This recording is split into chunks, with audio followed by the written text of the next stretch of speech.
Hallelujah. Buksan po natin ang ating Bible sa Isaiah. Praise God.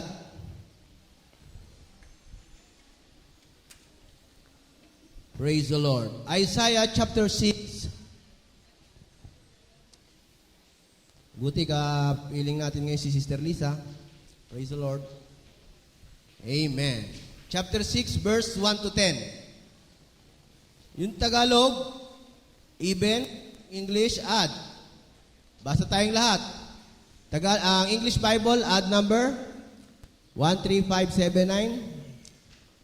Tagalog Bible, 246-810. Verse number 1, in the year that King Uzziah died, I saw also the Lord sitting upon a throne, high and lifted up, and his train filled the temple.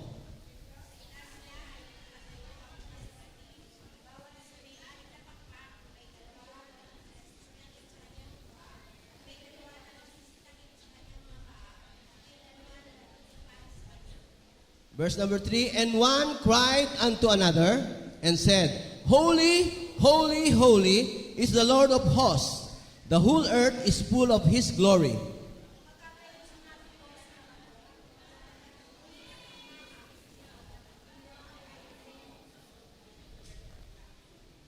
Then said I, Who is me? For I am undone, because I am a man of unclean lips, and I dwell in the midst of a people of unclean lips. For mine eyes have seen the King, the Lord of hosts.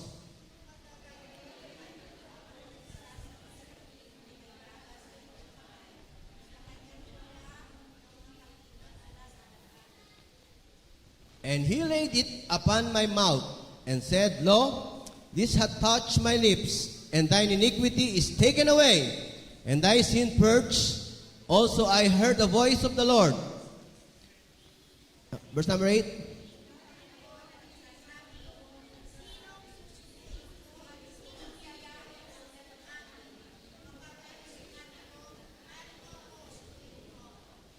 And he said, Go and tell these people, hear ye indeed, but understand not, and see ye indeed, but perceive not.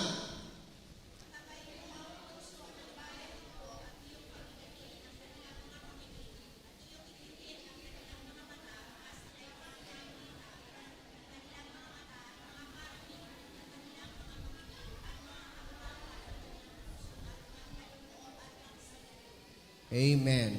Ilan pang talata sa Mark chapter 8? Mark chapter 8 verse 13 to 18.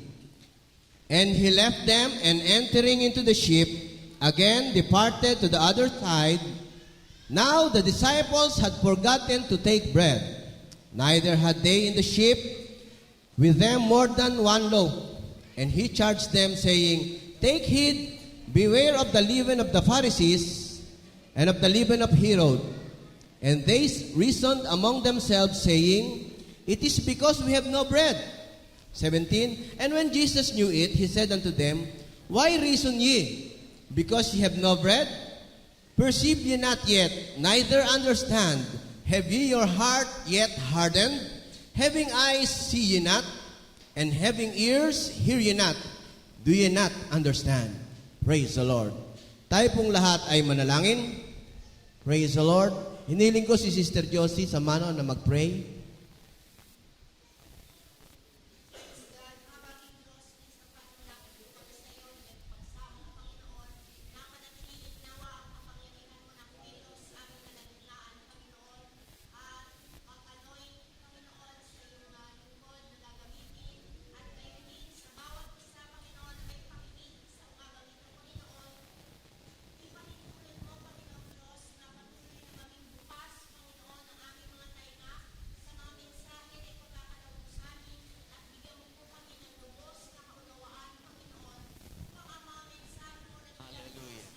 Yes.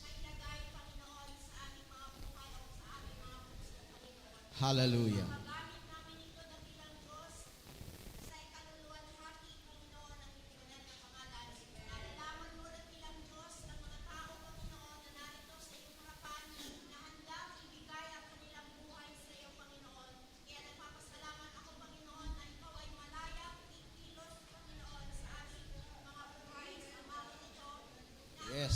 Hallelujah.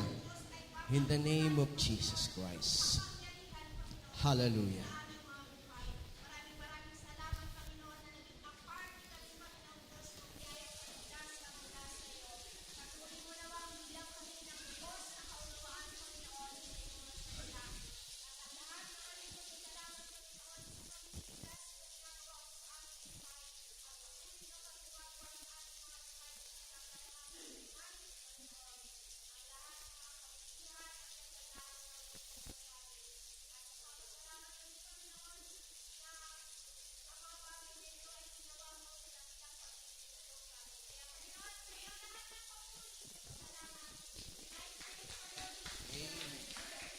Praise the Lord.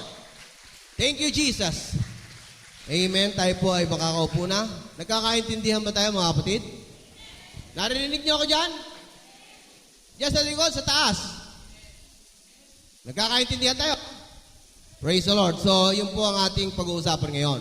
Kung paano talaga tayo magkaintindihan. Eliminate distraction. Or distraction will eliminate you. Hallelujah.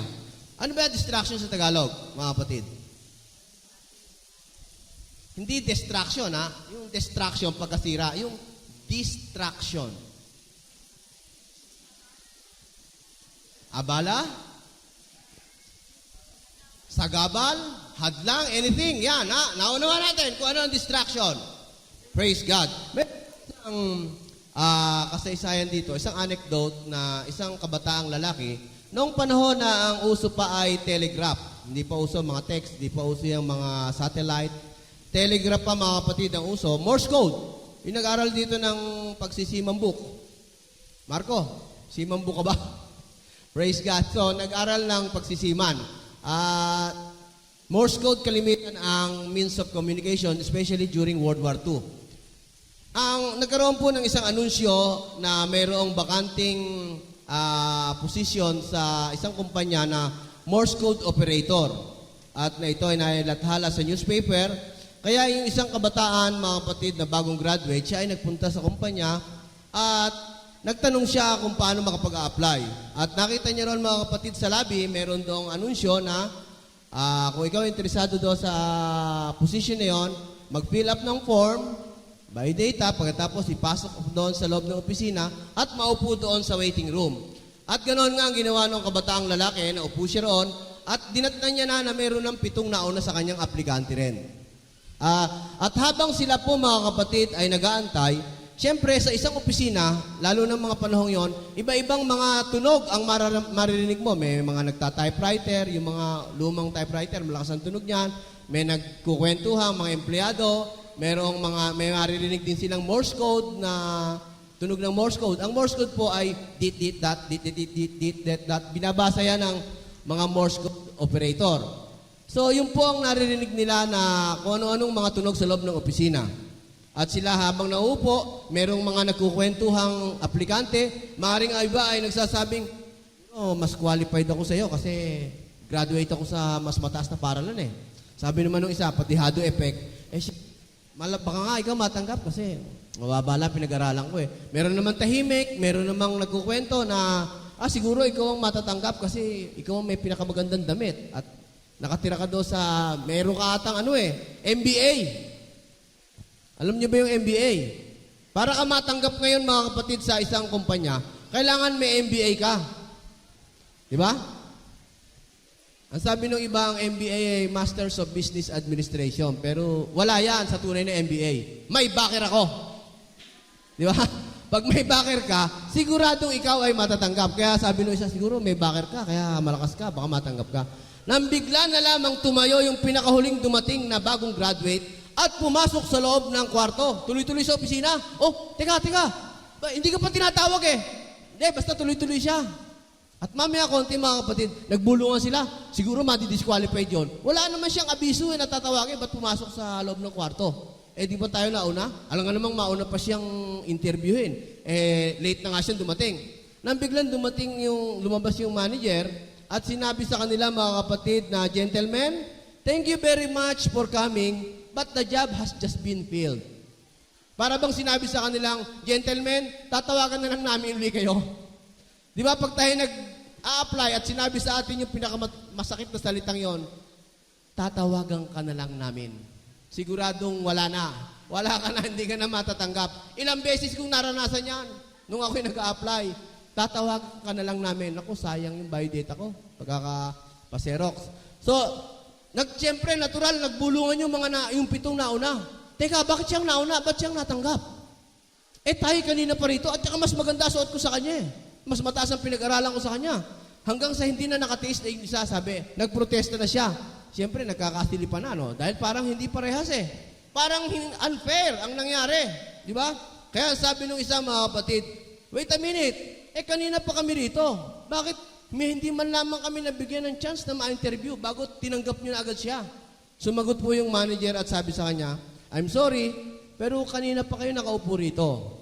At naririnig niyo naman yung Morse code na ang ibig sabihin ng Morse code na yon ay, if you understand this message, then come right in, the job is yours. Siya lamang ang nakaintindi Di ba? Kaya sorry na lamang. Siya ang aming tinanggap. Kasi ang ina-applyan ay Morse code operator. So sa gitna ng napakaraming ibang tunog, ay nabasa nung kabataang yon ang ibig sabihin ng Morse code message, mga kapatid. So yun po ang gusto kong ipaabot sa inyo, mga kapatid, sa umagang ito. Hallelujah! Hindi lahat ng nakikinig ay nakakaunawa. Hindi lahat ng nakakarinig, mga kapatid, ay naiintindihan niya ang gustong ipaabot ng Panginoon sa bawat isa. Hallelujah! Maraming mga kaabalahan, maraming mga distraction, mga kapatid, na darating sa ating mga buhay. Pero kung sino ang makababasa at makaririnig ng maliit na tinig ng Panginoon at darating sa ating mga puso at titindig, siya po, mga kapatid, ang magtatagumpay sa harapan ng Panginoon. Praise God! Hallelujah! Amen. None of you heard it or understood, sabi ni manager. This young man did. Kaya sa kanya ang pwestong yon. Praise the Lord. Tayo pa, mga kapatid, ay nakatune in sa tinig ng ating Panginoon. Amen talaga. Meron po, mga kapatid, na gusto kong siyasatin natin itong kasaysayang ito. Na nangangahulugan na yung batang yun, mga kapatid, yung kabataang yon, hindi siya ang nauna roon. Hindi pala nakukuha sa patagalan yan sa patandaan, sa paunahan. Hindi siya nauna roon, mga kapatid. Number 2, they were probably men with higher qualification. Maaring ang ilang nauna sa kanya roon ay may mataas na pinag-aralan. Maaring nagtapos pa sila sa Ateneo, Lasal, Imus Institute. Samantalang ang iba ay nagtapos, mga kapatid, sa Matabang Lapis. Di ba? Pag-graduate ka sa Matabang Lapis, siyempre, medyo kulang ang pinag-aralan natin. Alam niyo ba yung Matabang Lapis, mga kabataan? Hindi niyo natin naranasan gumraduate sa Matabang Lapis Yun ang ginagamit ng grade 1. Pag mataba lapis mo, grade 1 ka, grade 2. Di ba? Ngayon, puro Mongol na Pare-pareho na taba. Bihira na ngayon ang gumagawa ng Matabang Lapis. Palakpakan natin ang Panginoon. Maaring may mas mataas ang pinag-aralan sa kanya. Maaring mas may mataas ang kanyang kinatatayuan sa lipunan. Kaya siya ay magandang manamit, may kaya, may sinasabi. Maaring, mga kapatid, sila ay nagkukumparahan sa kanilang mga sarili at sinasabi nila ang kanilang mga kakayahan.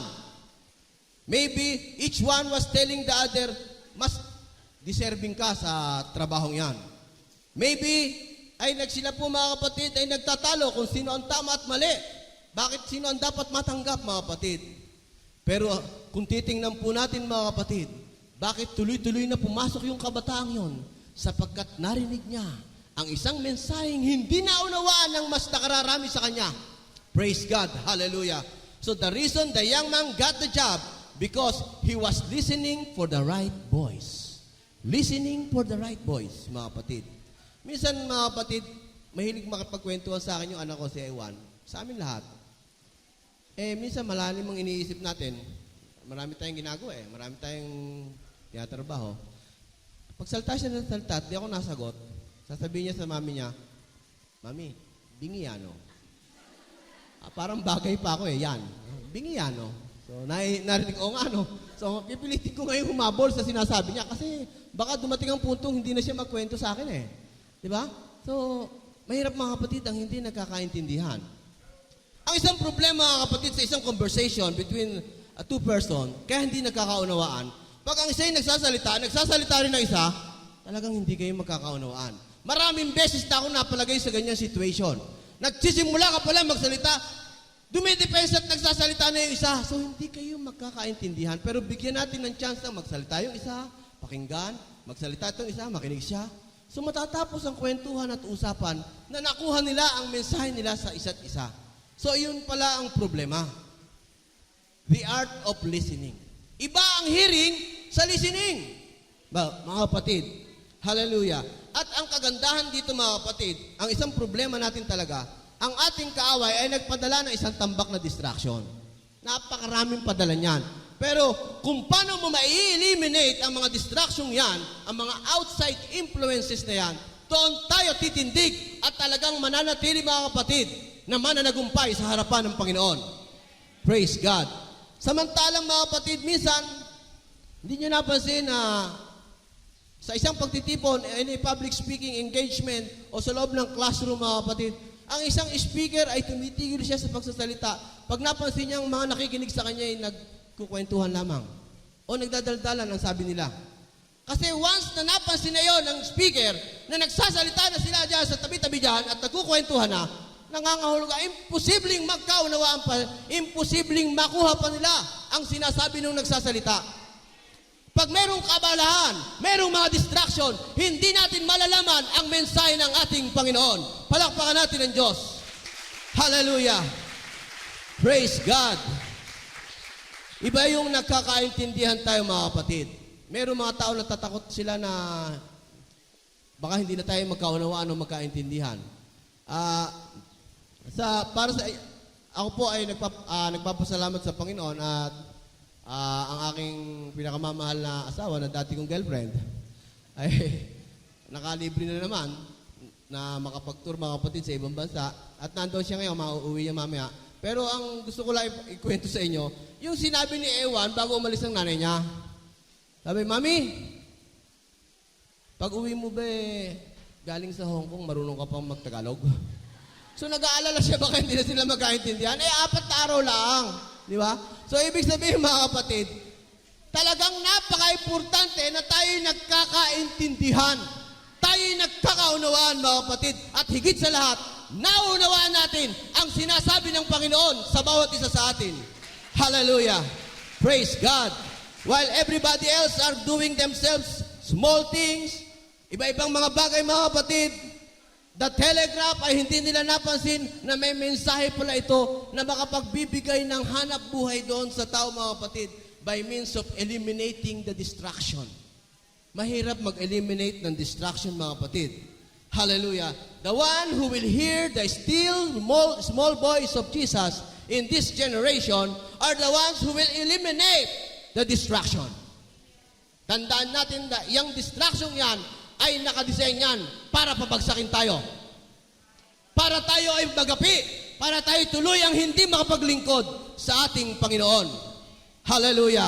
And the one who will block out all outside influences at makapagko-concentrate, makikinig sa Panginoon, ay sila po mga kapatid, kahit anong hirap ng buhay na ito, kahit anong mga dinaranas natin mga kapatid, yung we will stay focused sa gusto ng Panginoong mangyari sa ating buhay. We will stay focused kung paano natin aayamihin ang ating pamilya. We will stay focused kung paano tayong mamumuhay sa harap ng ating mga kapaligiran, mga kapatid. Hallelujah.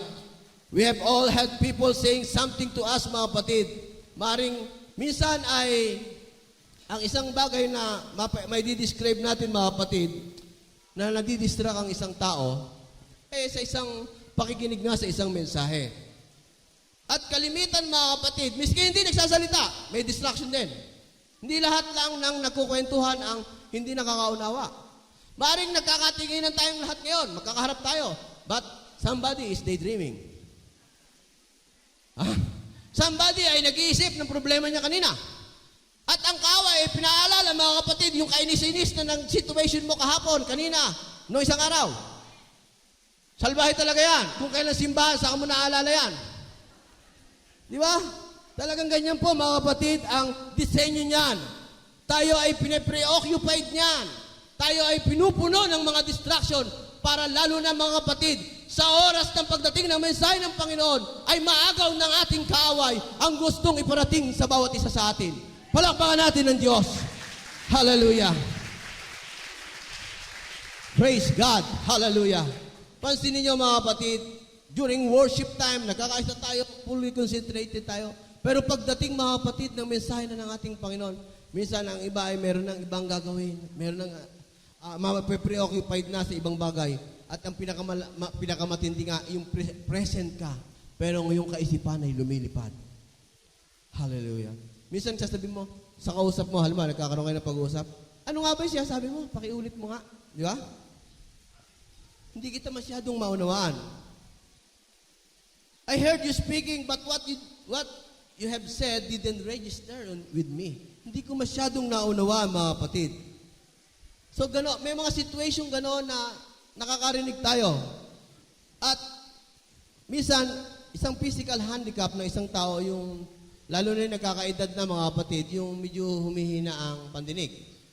Meron dito na isang patotoo na talaga sinabi niya na ang kanyang father-in-law, isang araw, mga kapatid, ay nakausap niya habang kasakay niya, ipinagtapat sa kanya, mga kapatid, na sinabi na sa akin ng doktor that halos nawala na ang 50% ng aking hearing. Hindi ko na masyadong marinig, maunawaan ang lahat ng sinasabi sa akin. I can hear, naririnig ko yung tunog, pero I cannot understand. Minsan sinabi sa akin ng nanay ko yun naririnig ko siya, sabi mo pero hindi ko masyadong maintindihan. So, ang sabi niya, mga kapatid, maliban na titingnan ko talaga ng diretso yung mukha mo, yung mukha ng bibig mo, kaya ako maunawaan. Di ba? Merong ganun na minsan hindi natin naiintindihan yung tunog, pero yung taong medyo meron ng kakulangan sa pandinig, basta pumokos siya, tiningnan niya, yung nagsasalita, nababasa niya ang sinasabi. Di ba? Minsan nga, miski malayo nababasa mo yung parang sinabi niya sa bukan ng kanyang bibig, mga kapatid. Hallelujah. So, ganoon po, mga kapatid, ang isang bagay na nagiging situation ng isang nadidistract.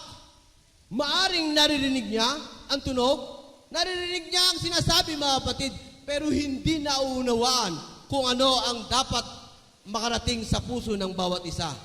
Hallelujah. At doon po tingnan natin, the only way I can really understand someone is if I'm looking directly at them when they speak. Ganon din po tayo sa ating Panginoon. If my people who are called by my name will humble themselves and seek my face. Seek my face. Aapuhapin ang mukha ng Panginoon. Harapan sa harapan, mga kapatid. At yan po, mga kapatid, direkta mong maririnig kung ano ang gusto ng Panginoong mangyari sa ating buhay. Napaka-importante, mga kapatid, hindi lang tayo nakikinig sa mga tunog, sa mga mensahe, kung hindi talagang nakatutok tayo. We are seeking the face of God every now and then sa ating buhay, mga kapatid. Hallelujah. In order to hear what God is saying, we must remove all distractions and keep our eyes on Him. Keep our eyes on Jesus. Tutok tayo. Huwag tayong titingin kung saan-saan, mga kapatid. Sa panahon ng mga distraction at problema, tutok tayo sa gustong gawin ng Panginoon sa ating buhay.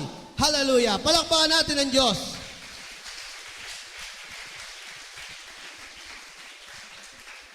Sa ating pong teksto sa Isaiah chapter 6, masdan nyo sa verse 1. In the year that King Uzziah died, sa sumunod po, mga kapatid, na praise ay sinabing, I saw also the Lord. King Uzziah, ang distraction sa buhay ni Isaiah. Nang mamatay si Uzziah, si King Uzziah, nagsimula nang makita ni Isaiah ang Diyos. Isaiah is a Christian kung siya sa ating kapanahunan. Siya ngayon manggagawa pa ng Panginoon, propeta. Sigurado natin yan. Kahit Wednesday service. Hallelujah. Pero mga kapatid, nakita niya na lang muli ang Panginoon nang mamatay si King Uzziah. So, maraming uri ng distraction, mga kapatid. It can be a person. It can be your loved ones. It can be a situation. It can be a problem. Pwedeng bagay. Pwedeng kotse. Pwedeng tricycle. Pwedeng liligawan mo. Anything, mga kapatid, ay pwedeng gamitin ng kaaway na maging distraction. And look at this, mga kapatid. When King Uzziah died, Isaiah see the Lord. Sa kanya, mga kapatid, nakita ang muli ang Panginoon. So the Lord pala. So, tense. Nung matapos na mamatay si Uzziah. Hallelujah. King Uzziah became a distraction to Isaiah, mga kapatid. Himayin natin ang pagkakasunod-sunod ng nangyari kay Isaiah. Magmula nang mamatay si King Uzziah. Hallelujah. King Uzziah became a distraction to Isaiah. And it was only when he died that Isaiah saw the Lord.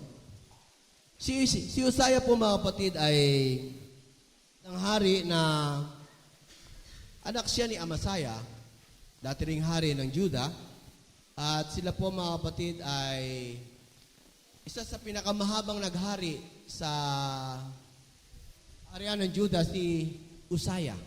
Malibang kay Jeroboam, na mas mahaba kaysa sa kanya.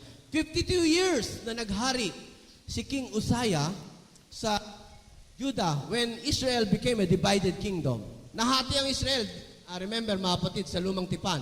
Nahati sila sa dalawa, the northern kingdom and the southern kingdom, mga kapatid, ang Judah at ang buong Israel. Parang napahiwalay yung Judah. Parang case ng China at saka Taiwan. Bagamat kukupraso yung Taiwan, maunlad rin sila. Bagamat kukupraso yung Judah, isang kaharian sila compare sa Israel, mga kapatid. At si Uzziah ay napakatagal niyang naglingkod at naghari sa bansang Juda, mga kapatid, nung kanyang kapanahunan. At siya po, mga kapatid, ay kinilala. His name spread abroad at nakarating hanggang Ehipto. Siya ay tanyag, mga kapatid. But toward the close of his long life, his heart was lifted up to his destruction. Sa kanyang pagkasira, mga kapatid. At ano ang naging problema niya?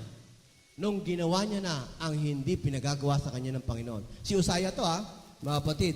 Siya po ay isang hari na gumawa ng gawain ng isang high priest. At siya po ay nag-alay doon sa Holy of Holiest ng incense, mga kapatid. At pagkatapos noon, nung mapansin yon, mga kapatid, ni Azariah na high priest, mga kapatid, ay sinabi niyang, nako, nagkamali si Haring Uzziah. Hindi niya tungkulin to ginawa niya.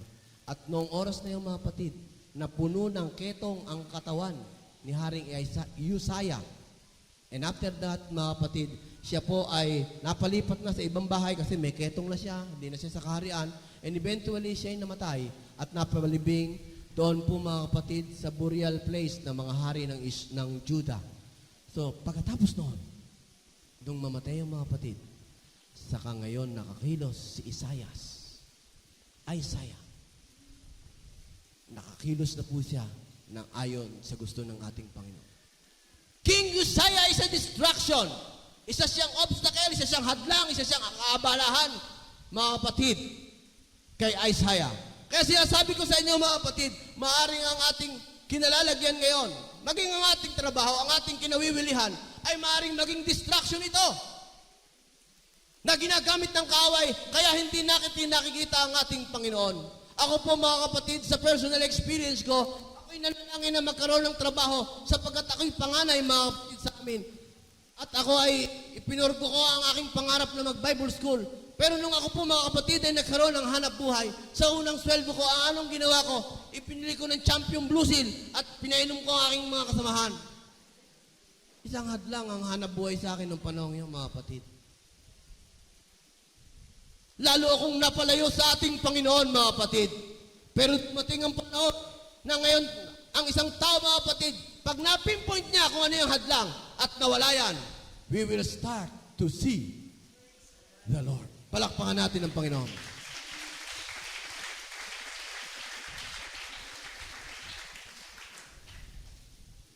Tingnan natin ang threefold vision ni Isaiah dyan sa mga talatang yan. Nang si Isaiah po, mga kapatid, yung taong nag-alaga sa kanya, nagbigay sa kanya ng pwesto, naging siya po mga kapatid, ay propeta doon sa kaharian ni Haring Uzziah, ay siya po mga kapatid, Isaiah turned again to the Lord nung mamatay ang taong yon. Hallelujah. And it was then that he received his vision. Nakita niya muli ang mga spiritual na bagay muli, mga kapatid. Dating hindi na siya pinakikinabangan. Dating hindi siya nakakakilos ng tamang gawain na dapat niyang ikilos bilang kapamilya niya, bilang bahagi niya ng pamilya nila sa kanila sa Panginoon, mga kapatid. Pero dumating ang punto, hallelujah, nung mawala na si Haring Uzziah, siya po ay muli niyang nakita kung ano ang kanyang kinalalagyan. Isaiah, mga kapatid, when my distraction were eliminated, then I saw the Lord. When I stopped looking at the arm of the flesh, I saw the Lord. Tayo mga kapatid, napinput natin sa ating mga buhay kung ano ang mga distraction, kung ano ang mga hadlang na nakapipigil sa ating magandang relasyon sa ating Diyos. Magsisimula natin makita, mga kapatid, kung sino ang Diyos, kung ano ang kaya niyang gawin, kung ano, mga kapatid, ang pwedeng magawa ng Diyos sa ating buhay. Balikan natin kung nasaan tayo. Bago man tayo luma, isa lamang, mga kapatid, ang cycle na yan. Magsimula natin makilala ang Diyos. Kaya natin nakilala, mga kapatid, meron tayong hindi tingnan. Meron na tayong initsapwera. Meron tayong tinagturan. Kaya nasimulan natin makilala ang Diyos. Sinimulan na natin maunawaan kung ano ang gusto niya sa ating buhay. So because, mga kapatid, isinaalang-alang natin ang mga distraction. Nawala na po, mga kapatid, ang distraction sa ating harapan. Kaya tayo, mga kapatid, tinanggap natin ang Panginoon. Nakilala natin siya. Nagpabautismo tayo. Nagsalita tayo ng iba't ibang wika na bago ang ating mga buhay. We eliminate distraction. Nakilala natin ang Diyos. Hallelujah. Kung tayo naman ay matagal-tagal na naging kagaya ni Isaiah, mga kapatid, may mga pagkakataong umusbong ang iba't ibang uri ng hadlang, iba't ibang uri ng distraction.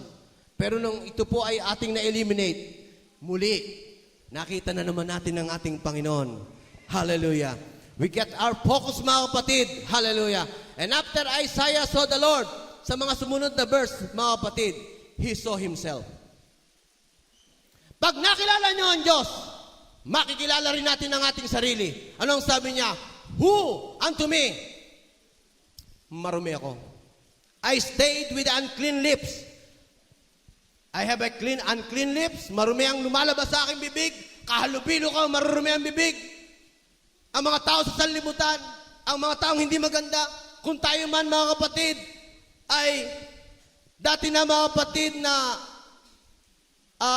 anak ng ating Panginoon, dumating ang punto na nagkaroon ng iba't ibang distraction at nakihalubilo tayong muli sa karumihan. Doon nakita ni Isaiah ang kanyang sarili. Magmula nang mamatay si King Uzziah, nakita niya ang Panginoon, nakita niya rin ang kanyang sarili. Ano ang ginawa niya? Siya po ay humingi ng kapatawaran. Siya po ay humingi ng kapatawaran. At tinignan niyo, mga kapatid, at napabigay naman ang kapatawaran sa kanya. Hallelujah. Napabigay ang kapatawaran sa kanya, mga kapatid. Hallelujah. Isaiah realized how far he had drifted away from God. When he finally saw God again, he realized how unclean he was after he got the vision of God. Hallelujah. Pag muli nating nakita ang Diyos, saka natin makikita ang klase ng ating sarili, mga kapatid, na marami pala tayong dapat pang linisin, marami pala tayong dapat pang gawin sa harapan ng ating Panginoon. Pag nakita na natin talaga kung sino siya, because we have eliminated distraction. Palakpakan natin ang Panginoon. Hallelujah. And number 3, when he saw God, he saw himself, he got a vision.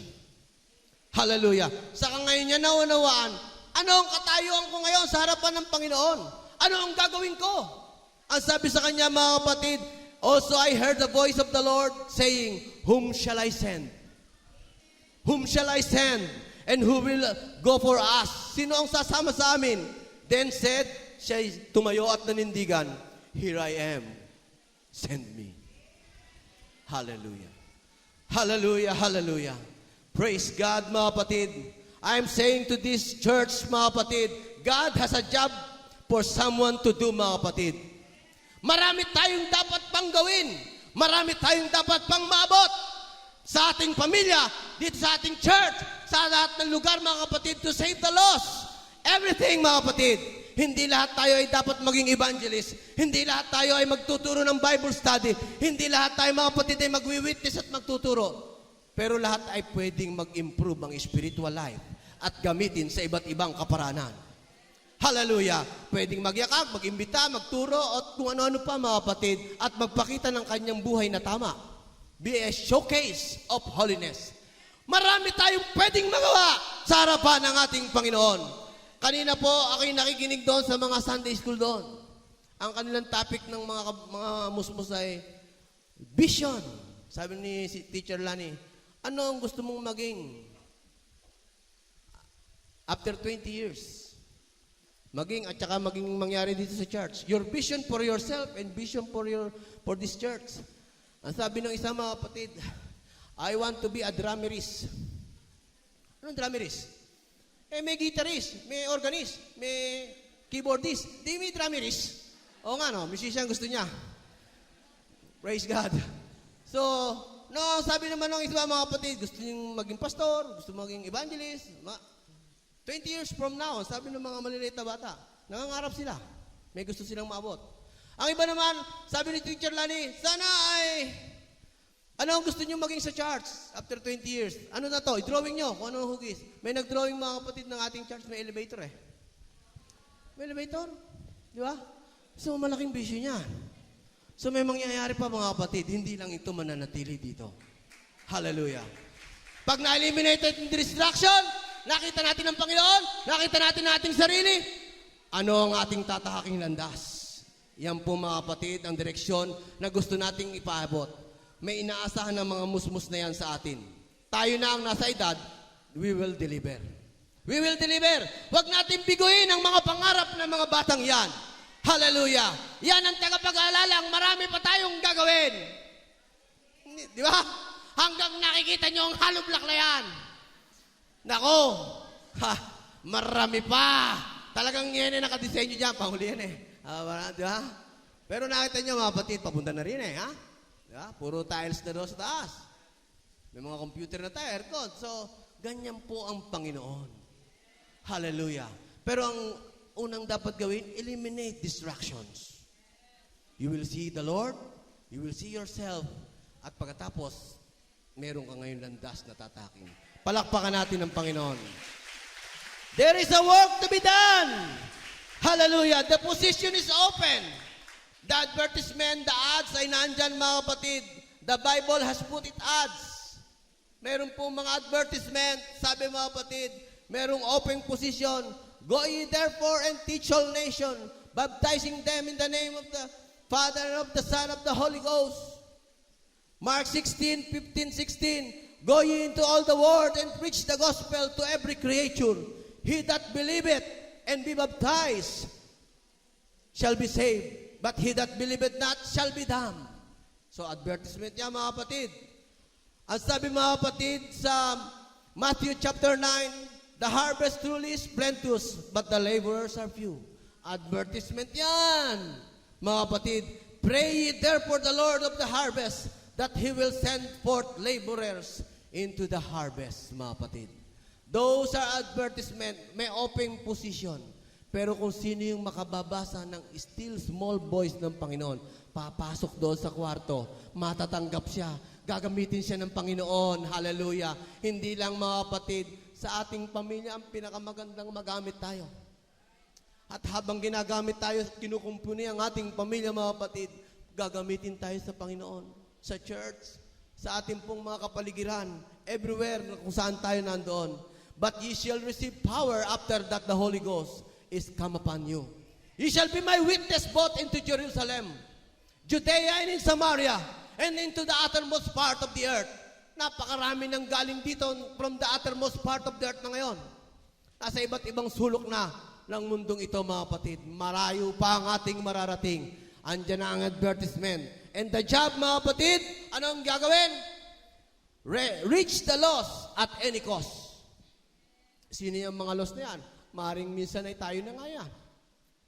Mga kapatid, kung ang distraction ay natatalo tayo, the distraction may eliminate every one of us, mga kapatid, kung hindi tayo magiging maingat. Anong pay? Anong kabayaran pag tayo natanggap, mga kapatid? Hallelujah! For what is a man profited if he shall gain the whole world and loses his own soul? Or what shall a man give in exchange for his soul? For the Son of Man shall come into the glory of his Father and with his angels, and then he shall reward every man according to his works. Meron pong kabayaran ang magiging pagpapagal ng bawat isa. At ang benefits, mga kapatid, ang benefits, righteousness, peace, joy in the Holy Ghost. Meron ng benefits dito, may benefits pa ron. May blessing na rito, may blessing pa ron, mga kapatid. Hallelujah. At ang ating life insurance, talagang policy that is out of this world. Hindi pwedeng mapeke. Hindi kagaya ng permanent plans. Hindi kagaya, mga kapatid, ng legacy plan. Pag namatay na yun ng loko, hindi na makakahabol ang mga tao. So, pero ang ating life insurance, mga kapatid, insured tayo. Hallelujah. At ang policy, premium policy, mga kapatid, dito natin ginagawa sa iba't ibang kaparaanan. Hallelujah. Hallelujah. Mari, mga kapatid, na ang mga aplikante ay manggaling sa iba't ibang lugar, mga kapatid, at nag-iintay ng kanilang turn. Pero sinasabi ko sa inyo, mga kapatid, kung sino ang makakaunawa at makakarinig, that still small voice of the Lord, siya po ang bibigyan ng Panginoon ng pagkakataon. Halika, gagamitin kita. Babaguhin ko ang buhay mo. Hindi ka na magiging dati. Magkakaroon ka ng epekto sa iyong mga pamilya, sa iyong mga kakilala. Hallelujah. At yan po ay magagawa lang natin isang decision to eliminate distraction. Hallelujah. Praise God. So doon po, mga kapatid, na ang iba ay nalilito tayo sa iba't ibang mga situation. Marami po, mga kapatid, na talagang distraction na iba't ibang dumarating sa ating buhay. At ang ilan, mga kapatid, ay masasabi natin, we can argue sa buong maghapon, mga doctrinal issue, mga kapatid, at talagang mapatutunayan natin na tayo tama, tayo totoo. Pero bakit, mga kapatid, marami pa ring mga taong nakaambang mabulok doon sa impyerno na hindi natin nakakausap, hindi natin nakakakwentuhan, hindi natin nayayakag, mga kapatid. Hallelujah. So, the one whom God will walk through this generation are the ones who have eliminated the distraction in their lives, mga kapatid. Sinasabi ko sa inyo, ang pagbabagong iniaalok ng Panginoon ay hindi para lamang sa mga nakapag-aral, hindi lamang sa mga magandang magdamit o mayayaman, o doon sa mayroong mga malalaking pamilya, mga kapatid. Hallelujah. But those who have eliminated distraction. Palakpakan natin ang Diyos.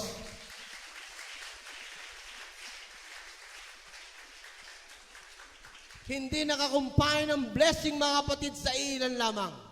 Yan ay open for all. Parang kaligtasan, open for all. Pero kung sino ang kukuha nito, iyon ang kakakatanggap. Kung mananatiling nakalagay yan dyan, at walang kumukuha, yan ay para pa lamang sa iyo, hindi pa nagiging iyo. Para sa lahat yan. Para sa lahat ang alok ng Panginoon to eliminate distraction. Pero pag hindi mo pa i-decide na kasama ka dyan, hindi mawawala yung distraction yan. Hallelujah. Para sa ating lahat yan, to eliminate distraction. Pero hanggat hindi mo dinidecide that we can eliminate it, hindi mangyayari yan. Hindi magic yan. Hindi magic yan. Saka tayo tutulungan ng ating Panginoon. Sa Kanya aalisin yan. Kailangang magmula muna sa ating kung talagang gusto nating alisin. Kasi hindi tayo pakikialaman ng Diyos. Kung ayaw natin, mga kapatid. Hindi niya tayo pangungunahan. Pero kung tayo nagsusumamo sa Kanya, Panginoon, hindi ko na po kaya ito. Pabalik-balik na lang ang cycle ng aking buhay. Doon na lang ako bumabagsak dati. Doon sa problemang yon. Laging sa kawalan, laging sa financial, laging sa pagkakasakit, laging sa hindi maintindihan pag-uugali. Pabalik-balik, mga kapatid. Because we have not eliminated those distractions. Hallelujah. Praise God. Hallelujah. By faith. Minsan, mga kapatid, hindi tayo nakikinig na natin maunawaan Faith can move mountains. Minsan ay narinig ko si Kim at si Ruth nag-uusap, paano kaya nagalaw yung bundok? Di ba matagal nyo na nababasa? Gumalaw ba? Faith can move mountains. Ha? Rick, baka pwede kita makumpira bilang bundok. Papakita ko lang na gumagalaw ang bundok. Kasi wala yung bundok na hinahanap ko eh. Medyo malaking bundok. Naisip ko yun eh, na siya gagamitin ko. Medyo malaki sa akin si Eric. Ha? Faith can move mountains. Mountains ay distractions, obstacles, problema. Mountains, kailangan malampasan natin yan mga kapatid. Ang bundok mga kapatid ay problema. Pagsubok, isang sitwasyong hindi natin malampasan, hindi natin maakyat. Hallelujah. Kaya po maraming nagpupumilit umakyat ng bundok at mapaglampasan to, and after that, sila'y fulfilled mga kapatid. Laging ginagamit ng ating Diyos na ang mountains mga kapatid ay sagisag ng problema at pagsubok, obstacle, hadlang, distraction. Pero paano kung siyang kikilos? Hallelujah. Kung mapagtatagumpayan natin mga kapatid, ang lahat ng mga obstacle na yan ay malalampasan natin yan mga kapatid. Kung aakyatin natin yan, aakyatin natin. At makakalipat tayo sa kabila. Nag-iba na ang pwesto namin. The mountain moves. Ha? Sino na magsasabing kanina? Nandoon ako kanina eh. Ba't nandito ako ngayon? Ako lang ba ang gumalaw? Pwede naman gawin ng Panginoon gumalaw rin to nang hindi natin napapansin. Nagbago ang pwesto namin. The mountain moves because of the faith. Kaya every time mga kapatid, na magagawa nating malampasan ang isang pagsubok, the mountain moves. The mountain moves. Nagpapalit tayo mga kapatid ng pwesto. Kasi nalampasan natin. Ganon pinagagalaw ng Panginoon ng bundok. Ikaw mismo ang lalampas. Pag nalampasan ka, wala ka na doon. Pag nabago ang pwesto, gumalaw yan. Hallelujah. So kaya totoo ang sinasabi ng Panginoon, faith can move mountains. Faith can move mountains. Kahit anong laki niyan, kahit anong taas niyan, pwede nating baliwalayin yan. Kung malalampasan natin, kung gugustuhin natin, hihingi tayo ng tulong sa Panginoon, sa Kanya tayo aakayin. Hallelujah. Huwag natin sarilinin. Hallelujah. Praise God. Psalms 24 verse 3 to 6 ay sinabi, who shall ascend into the hill of the Lord? Or who shall stand in His holy place? He that hath clean hands and a pure heart. Sino ro yung makakalampas sa bundok? Ha, mga kapatid? Those with clean hands and pure heart, who had not lifted up his soul into vanity or sworn deceitfully, mga kapatid. Kung ang sinabi diyan, mga kapatid, he shall receive the blessing from the Lord. Yun daw nakalampas sa bundok, yun daw may mga malinis na kamay. Pure, clean. Ang ilang pagkakasalin dyan, mga kapatid, ay clear. Yung pure at clean, i-translate itong clear. Malinaw. Ha, walang kabalahan. Nakapokus, mga kapatid. At sa verse 5, ay sinabing yun daw, mga may malinis na kamay na yon, yung clear ang kanyang kaisipan, hindi siya naaabala, ay he shall receive the blessing from the Lord. Yung pala ang pinagpapala, yung nakakalampas sa bundok na napatutunayan niyang gumagalaw pala yan. Gumagalaw pala, can move mountains, mga kapatid, because of his faith and righteousness from the God of his salvation. This is the generation of them. Ha? Sa verse 6, tingnan niyo mga pagkakasunod-sunod, mga kapatid. Ha? Kung sino raw yung mayroong clear ang kaisipan, stay focused, ay siya po, mga kapatid, ang pagpapalain ng Panginoon. Ibig sabihin, nalampasan niya ang bundok. And this is the generation of them that seek Him. The face of God. That seek the face of God. So yung po, mga kapatid, para maganap sa atin yan, stay focused tayo sa harapan ng ating Panginoon. We must always seek the face of God. Hallelujah. And the face of God is His presence. Ang kanyang presensya, mga kapatid, ang kanyang banal na Espiritu ang lagi nating dapat maramdaman. Hallelujah. We are not muddled or double-minded, mga kapatid. Hindi tayo nagkakaroon ng unhindered direction. Hallelujah. We are staying in focus, mga kapatid, sa bawat gusto nating maabot at malampasan. Hallelujah.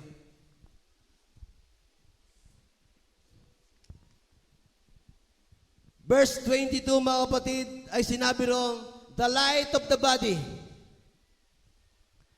Matthew 6:22.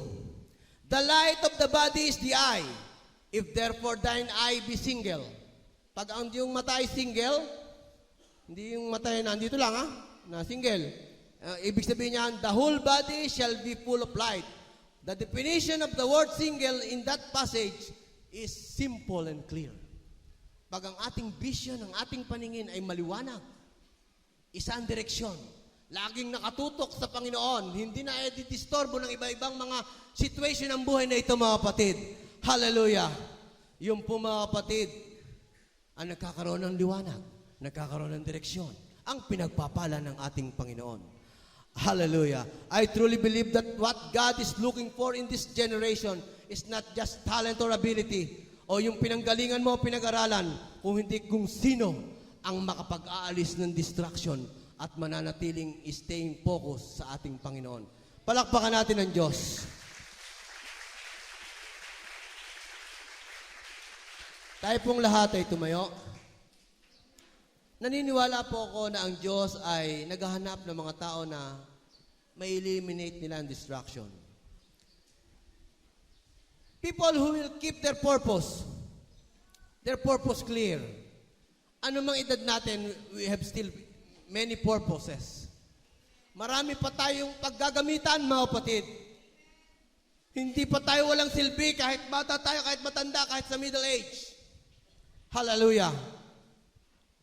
Their lives ay hindi naaabala, mga kapatid, free from anything that hinders, that divert our attention away from that still small voice. Kailan narinig ni Elijah ang still small voice ng Panginoon? Nung dumating ang malakas na hangin, wala roon ng Panginoon. Dumating ang malakas na lindol, wala roon ang tinig ng Panginoon. Dumating, mga kapatid, ang malakas na apoy, wala roon ang tinig ng Panginoon. And after that, pansinin niyo, mga kapatid, ang daming dumating sa buhay ni Elijah, saka dumating, the small, still voice of the Lord ay narinig niya. Maraming kaabalahan, mga kapatid. But we must stay focused. Pakinggan natin kung ano ang gusto ng Panginoon. Minsan, sa gitna ng malakas na pagpapalakpakan at nag-iiyakan, pag nakapokus ka sa Panginoon, hindi mo na, naririnig mo yung tunog ng mga katabi, pero hindi mo naiintindihan siya, sabi niya. Kasi meron kang pinakikinggang sinasabi sa atin ng Panginoon. At yan ay applicable especially for you lamang. Ikaw at ang Diyos lamang ang nakakaunawa niyan. Ano yung pabalik-balik sa ating isipan? Every time na lalapit tayo sa altar o ipipikit natin ang ating mata, kahinaan man ito o obstacle, kusang darating yan. Pero ang technique, mga kapatid, eliminate it. Isuko natin sa Panginoon. Ipaalis natin ito sa Kanya. And we will start to see the Lord. To see ourselves. To see our vision, mga kapatid. Hallelujah. Nung si Samuel ay narinig niya ang boses ng Panginoon, hindi po siya basta nagtiwala na lamang sa kanyang sariling kakayahan. Nagpunta siya kay Eli to ask him what he wanted. Kumuha siya, mga kapatid, ng second opinion sa isang tao ng Diyos. So those things, mga kapatid, maraming paraan para maunawaan natin ang gustong ipaabot ng Panginoon. Pero ang pinakauna sa lahat, that still small voice of God, darating yan sa bawat isa sa atin. At maaaring ngayong oras na ito, pabalik-balik na yan sa ating kaisipan. Those distractions at yung pangako ng Panginoon. Hallelujah. Just talk to God. Open your heart. My sheep hear my voice, and I know them, and they follow me. And they follow me. Hallelujah. We can hear the voice of God through prayer, fasting, spending time with the Word of God. At sa oras na ito, mga kapatid, spend some time with the presence of God. Ipikit po natin ang ating mga mata. The altar is open. those distraction. At ang pinakamatinding atake ng distraction sa oras na ito na dumarating. Ngayon na yan, hindi mas matindi kanina mga kapatid.